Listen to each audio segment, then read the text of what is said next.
திரு கோலாகலம், இந்தியாவோட point of வியூவில் இந்த தேர்தல் எப்படி பார்க்கப்படுகிறது? இந்த தேர்தலுடைய நடைமுறைகளை எப்படி பார்க்குறீங்க? 3 வேட்பாளர் இருக்காங்க. ரணில் இருக்கார், அதே போல் சஜித் பிரேமதாச, அனுரா, இவங்க 3 பேருடைய அரசியல் அது எந்த அளவுக்கு இந்தியாவோட நட்பு சக்தியாக அல்லது இந்தியாவோடு ஒரு நல்லுறவை பேணக்கூடிய ஒரு இடத்துக்கு வரும் அப்படின்ற பார்வை? அதாவது அனுரகுமார திசுநாயக்க அவர் பொலிட்டிக்கல் ஃபிலாசபின்னு எடுத்தால் மார்க்சிஸ்ட், அதே நேரத்தில் சிங்கள இனவாதம் கொண்டவர். ஜேவிபியினுடைய ஃபிலாசபியை அது சிங்கள இனவாதம் ப்ளஸ் மார்க்சிஸ்ட். ஸோ ஒரு இனவாத மார்க்சிஸ்ட் அப்படித்தான் நம்ம பார்க்க வேண்டியிருக்கு. அதுதான் அப்படி இருக்காங்களா? அதாவது அந்த ஃபிலாசபிலேருந்து அவர் வெளியில் வந்துடல. அதில் கொஞ்சம் சாஃபன் ஆகிருக்கலாம், சில விஷயங்களில் கொஞ்சம் முன்ன பின்ன இருக்கலாமே ஒழிய ஒரு பழைய அல்ட்ராவாக இருந்த நிலையிலேருந்து கொஞ்சம் மாறி இருக்கலாம், அவ்வளோதானே ஒழிய அடிப்படை ஃபிலாசபிங்கிற ஒரு மார்க்சிசத்தை இன்னொன்று அவர் தெளிவாக இந்தியாவை எதிர்க்கக்கூடியவர். இப்போவே அவர் தன்னுடைய பரப்புரையின் போதே ஒரு சில இடங்களில் நான் அதிபரானால் இங்கே இருக்கக்கூடிய அதானியினுடைய முதலீடுகளை வெளியேற்றுவேன் அப்படின்னு அவர் சொல்லியிருக்கிறார். இப்போ அதானி அம்பானின்னு நம்ம போகாமல் இதை ஒரு ஸ்ரீலங்காவில் இருக்கக்கூடிய அதிபர் வேட்பாளர் சொல்லுகிறார் அப்படின்னா என்ன, இந்திய முதலீடுகளை வெளியேற்றுவேன் அப்படின்னு தான் நம்ம புரிஞ்சுக்கணும். இப்போ அதே நேரத்தில் ஹம்மந்தோடாவில் இருக்கக்கூடிய சீனாவுடைய முதலீடுகள் பற்றி அவர் பேச போகிறதில்லை, ஆனால் இந்த முதலீடை பற்றி அவர் தெளிவாக குறிப்பிடுகிறார். அதே போல் அவர் 13வது சட்ட திருத்தத்தை நிறைவேற்றக்கூடிய விதத்தில் என்கரேஜிங்காக பேசியிருக்கிறார். ஆனால் அதே நேரத்தில் ஒரு சில நாட்களுக்கு முன்னால் அவருடைய ஜேவிபியை சேர்ந்த எம்பி விஜித ஹேரத் அவர் என்ன சொல்லியிருக்கிறார் அப்படின்னா, இந்த மாதிரி மாகாண கவுன்சிலுக்கு அதிகாரம் கொடுத்தாலும் காணி அதிகாரம், போலீஸ் அதிகாரம் இது எதுவும் நாங்கள் தரப்போவதில்லை அப்படின்னு சொல்லியிருக்கிறார். ஸோ இதுக்காகத்தான் இத்தனை காலமாக போராடிக்கிறோம், இந்த அதிகாரம் எதுவுமே இல்லைன்னா அப்புறம் என்ன? ஸோ இதுதான் சிச்சுவேஷன். இப்போ இதுக்கு இடையே இப்போ வடக்கு பகுதியில் இருக்கக்கூடிய தமிழ் இளைஞர்கள்ட்டையும் ஒரு குறிப்பிட்ட ஆதரவை அனுரகுமார், ரொம்ப ஆச்சரியம், சமூக ஊடகங்கள் அனுராங்கிற பெயர் இருக்கிறது. அவர் ஒரு டயத்தில் அவர் தீவிர ஒரு சிங்கள இனவாத அரசியல்வாதியாக பார்க்கப்பட்டார். அவர் எப்படி அங்கே தமிழ்ஸுக்கு மத்தியில் போய் சேர்ந்திருக்கிறார் அப்படிங்கிறத பார்க்க வேண்டிய அதுக்கு ஒரு காரணம் இருக்குது. என்ன அப்படின்னா, முதல் விஷயம் 2009க்கு அப்புறம் ஒரு விஷயம் தெளிவாகி ஒருங்கிணைந்த இலங்கை அப்படிங்கிற ஒன்றுபட்ட இலங்கைங்கிற அந்த ஃப்ரேம் ஒர்க்குள்ளே தான் நாம் வாழ முடியும் அப்படிங்கிறது. அதனால நீண்ட காலமான ஒரு இலங்கை அப்படிங்கிற அந்த கடை இப்போ இல்லை, அந்த மாதிரி வந்தாச்சு. அப்படிங்கிறப்போ நீங்கள் ஒன்றுபட்ட இலங்கைங்கிற ஃப்ரேம் ஒர்க்குள்ளே வந்தாச்சுனாலே சிங்கள தலைமையை ஏற்றுத்தான் ஆகணும். இப்போ வாக்களிக்கிறவங்களே 75% சிங்களர்கள், 25% தான், அதில் 12% தமிழ் அப்படி இருக்காங்க. ரெண்டாவது இந்த பொருளாதாரம்னு வயிறுன்னு வர்றப்ப எல்லாருக்கும் ஒன்று தானே. அப்போ மூணாவது என்ன அப்படி பல தடவை இருக்காங்க. சஜித் பிரேமதாச போன தடவை கூட கோத்தபையோட போட்டிட்டு கோத்தபை 52% வாங்கினா 42% வாங்கினார். 2018 தோற்று போனார். ஆனால் அவங்க அப்பா அங்கே அதிபராக இருந்திருக்கிறார். ஸோ பிரேமதாசாவை பார்த்துருக்காங்க. இப்படி அதே போல் நாமல் ராஜபக்ஷ அவங்க என்ன விதத்தில் ஆட்சி செய்தாங்கிறத பார்த்துருக்காங்க. இவ்வளவு நடந்திருக்கு. இதில் அனுரகுமார திசுநாயக்க மட்டும்தான் ஆட்சிக்கும் அதிகாரத்துக்கும் வராதவர். அதனால அவரை ஒரு மாற்றாக பார்க்கிறார்கள். மிச்ச 3 பேரையும் பிரதிநிதிகளா பார்க்கிறார். 2019 அதே நிலைமை தான். அவர் ஆட்சி பொறுப்புக்கு வரல, ஆனால் அன்னைக்கு இல்லாத ஒரு ஆதரவு தளம் இன்னைக்கு கூடி இருக்கு. அதுக்கு காரணம் அந்த பொருளாதார பிரச்சனை. அதைத்தான் சுமந்திரன் கூட சுட்டி காட்டினார். அந்த பொருளாதாரம் அது சுமந்திரன் சொல்றப்பவே எந்த அளவுக்கு அனுரா முன்னேறி கொண்டு இருக்கிறார் அப்படின்னு சொன்னார்.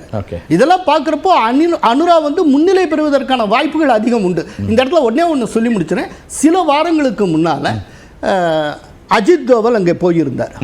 அஜித் தோவல் தமிழ் தேசிய கூட்டமைப்பு தலைவர்களை சந்தித்து பேசினார். அந்த கூட்டத்தில் நம்முடைய சுமந்திரன் கூட இருந்தார். அவர் பேசினதுக்கு பிறகுதான், அஜித் தோவலோட அந்த உரையாடலுக்கு பிறகுதான் சஜித் பிரேமதாசவை ஆதரிப்பது அப்படின்னு தமிழரசு கட்சி முடிவு செய்தது.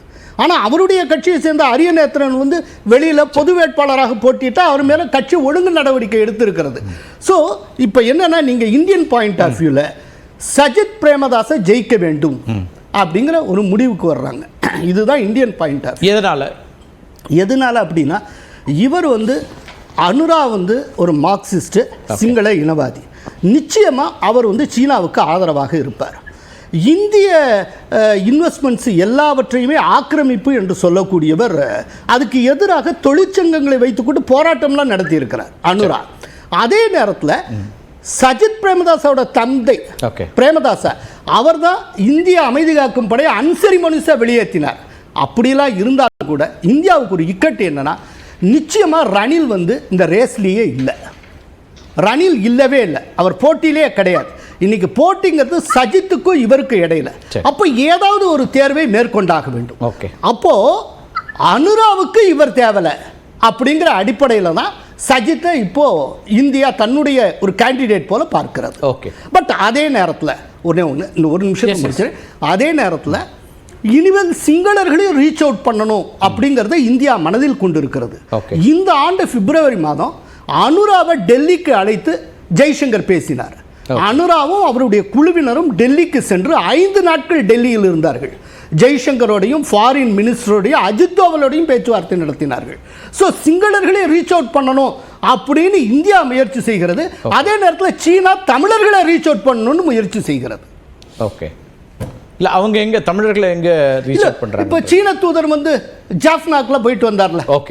ஜாஃப்னால போயிட்டு அதுதான் தொடக்கம். அதுக்கு முன்னால யாருமே போனதில்லையே. அதுல இருந்து அந்த எஃபர்ட் ஆரம்பமாயிடுச்சு. லக்ஷ்மி, நீங்க எப்படி பாக்குறீங்க? இப்ப சமீபத்தில் இலங்கைக்கும் சென்று வந்தீங்க, உங்க பாயிண்ட் ஆஃப் வியூ இதில் இப்போ இந்த எலெக்ஷன் வந்து எப்போதும் இருக்கிறது போல இருமுனை போட்டியும் கிடையாது. அந்த எத்னிக் இஷ்யூஸோ இல்லை போலரைசேஷனோ இல்லை டெரரிசம் இல்லை எக்ஸ்ட்ரீமிசம் அதனால் பேஸ் பண்ணி வாக்களிப்பது அப்படி எதுவுமே கிடையாது. 3 மில்லியன் மக்கள் பிலோ பாவர்ட்டி இருந்த நாடு வந்து இப்போ கிட்டத்தட்ட 7 மில்லியனுக்கு மேலே பிலோ பாவர்ட்டி லைனுக்கு போயிட்டாங்க. அவங்க எல்லாருக்குமே ஒரே ஒரு தேவை வந்து யார் நாட்டை வந்து பொருளாதார அளவில் மீட்டு கொண்டு வருவாங்க அப்படின்றது தான். அதுதான் திரும்ப திரும்ப எல்லாருமே அங்கே பேசக்கூடியது. அதனால லாஸ்ட் 2 எலெக்ஷனில் இருந்தது போல் இல்லாமல் இப்போ வந்து மக்கள் வந்து ரொம்ப முக்கியமாக இந்த 3 பிரதான வேட்பாளர்களும், இன்னும் சொன்ன போனால் நாமலையும் கூட நீங்கள் சேர்த்துக்கலாம், 4 வேட்பாளர்களும் அவங்க முன்வைக்கக்கூடிய அந்த அவங்களோட இக்கனாமிக் பாலிசி என்னவா இருக்கும் அப்படின்றது தான். ஏன்னா கொலம்போலேயே அவங்க 4 பேருமே தனித்தனியாக வந்து அவங்களோட ஒரு எக்கனாமிக் சமிட் நடத்துகிறாங்க.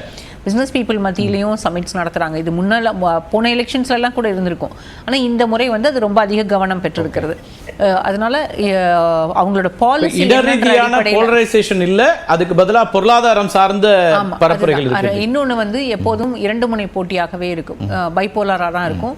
யாராவது ஒருத்தருக்கு பெரிய அளவில் வாக்குகள் கிடைச்சிரும். அதாவது 50% + 1 vote அப்படிங்கிறது தான்.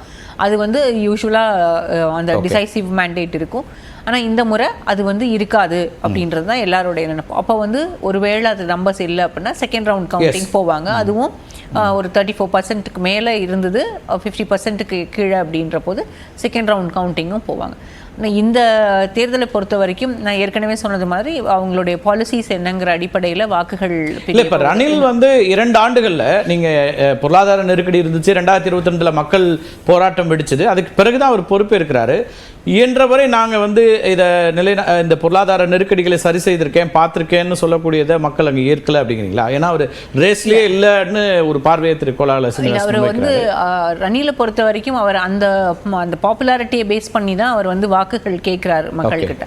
என்னோட பர்ஃபார்மன்ஸ் அடிப்படையில் ஓட்டு போடுங்க, நான் வந்து நாட்டை வந்து ஒரு பொலிட்டிக்கல் ஸ்டெபிலிட்டி கொண்டு வந்திருக்கேன், IMF லோன்ஸ் மூலமாக நமக்கு வந்து திரும்பவும் நம்மளால் டெட் ரீஸ்ட்ரக்சர் பண்ண முடிஞ்சுது, அந்த ஆஸ்டரிட்டி மெஷர்ஸ்க்காக எனக்கு நீங்கள் வாக்களிக்கலாம் அப்படின்னு தான் அவர் கேட்குறாரு.